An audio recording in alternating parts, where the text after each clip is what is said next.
about hair, jewels, and confidence.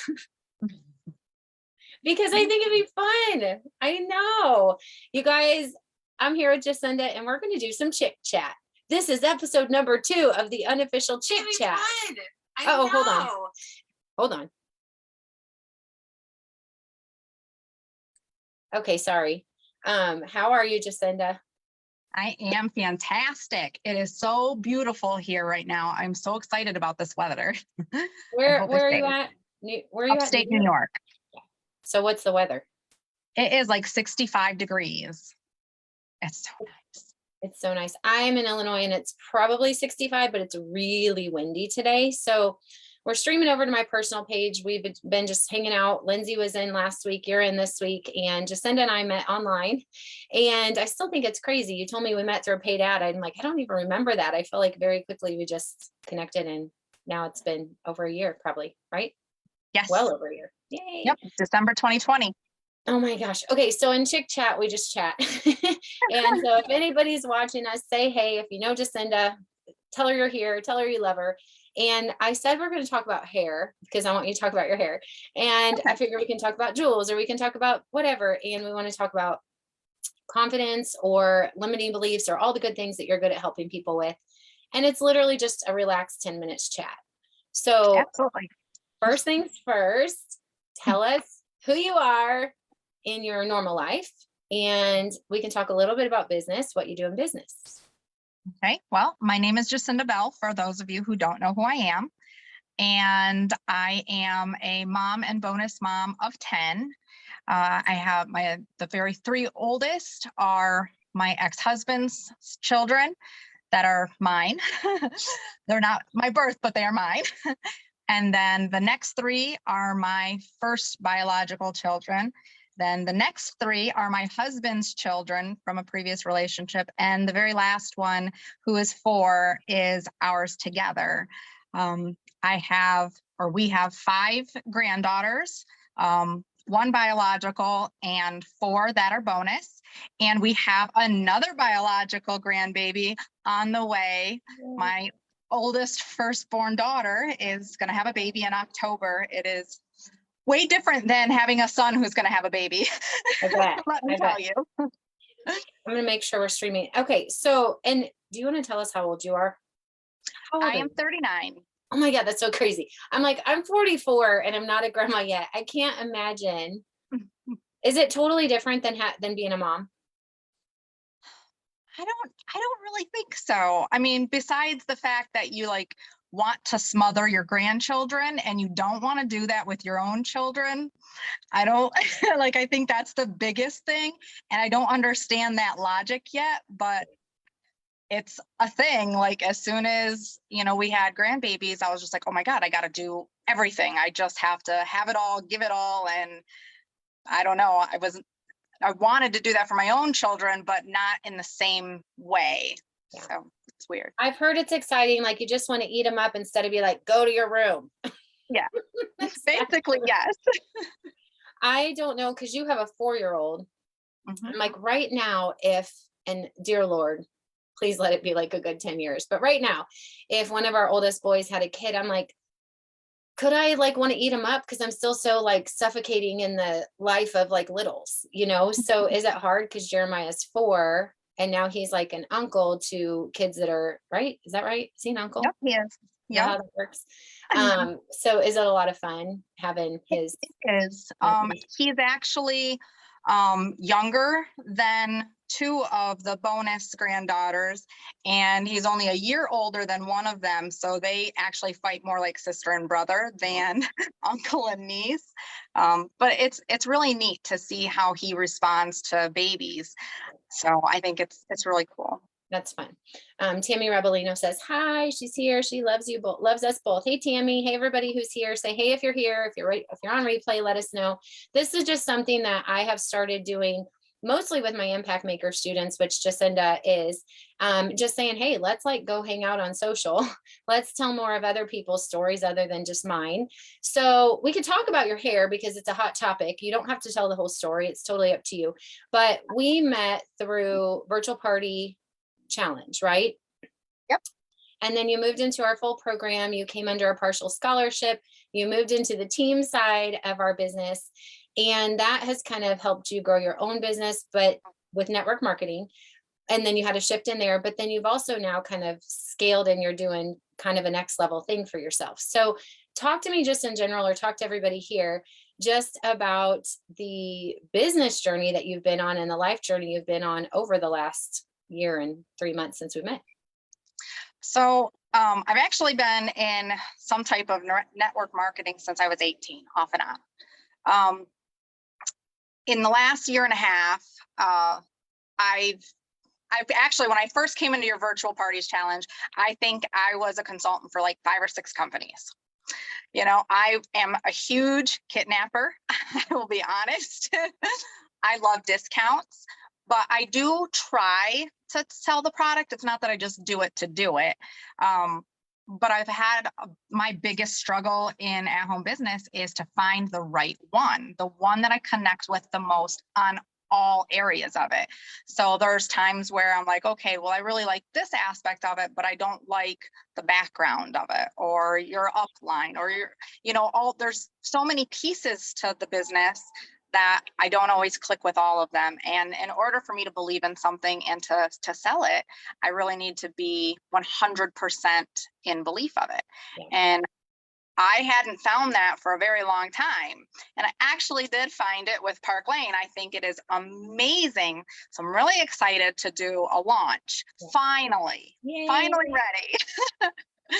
I love it. You guys right now, we're inside of a leadership retreat, but it does go back to like, we will never lack opportunity, right? We'll never lack options. It's just make a choice.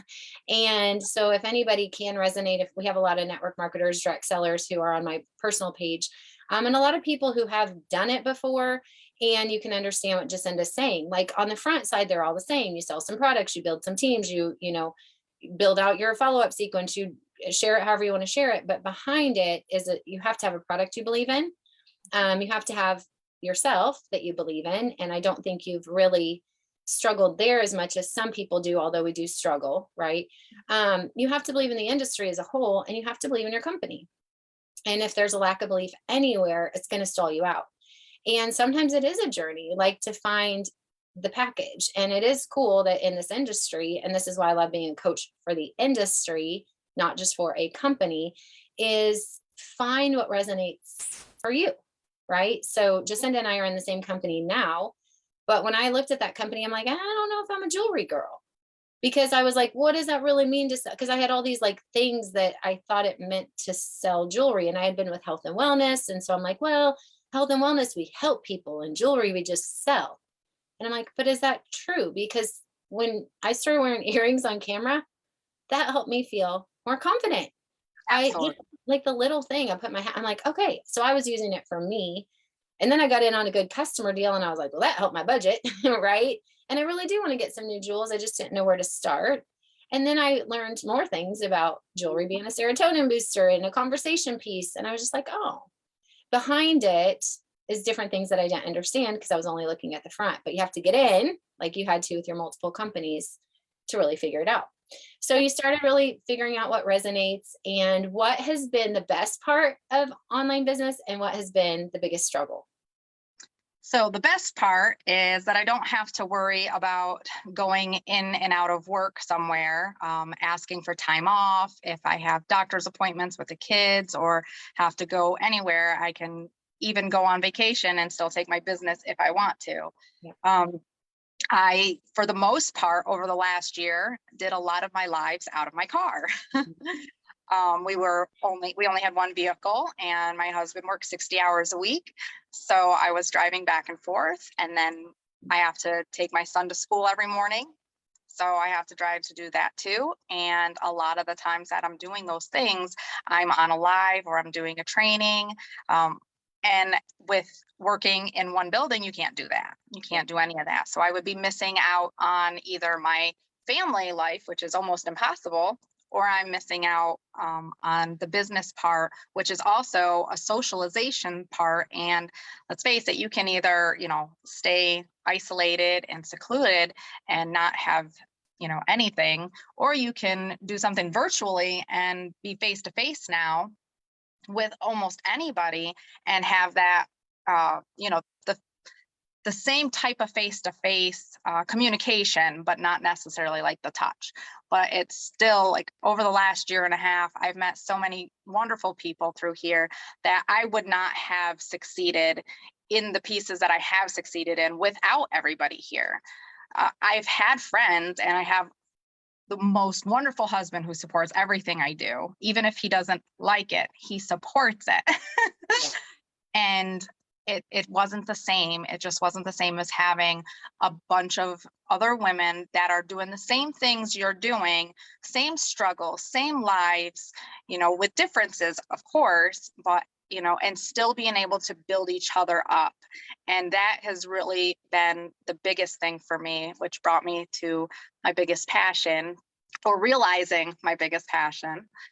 And then my biggest struggle, I think, is finding the right one.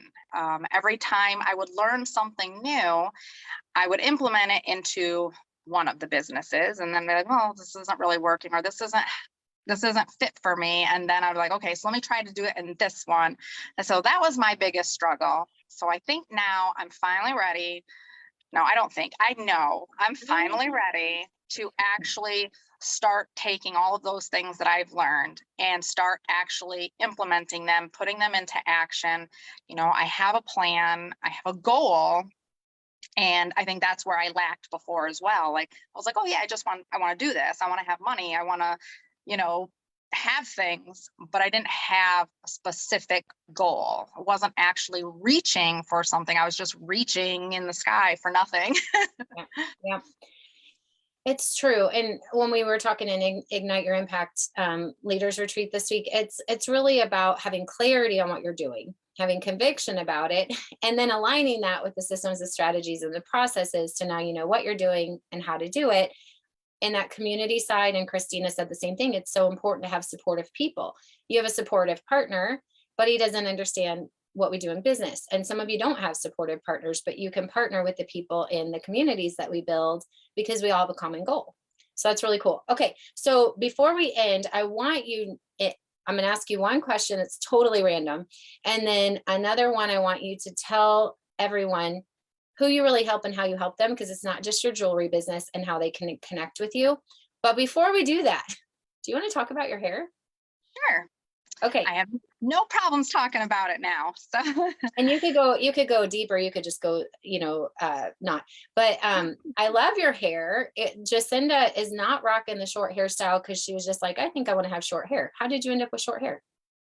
So I actually went to have it permed. My daughter's a cosmetologist, and right before Christmas, I was like, oh, I'm going to change it up a little bit. And she permed it for me.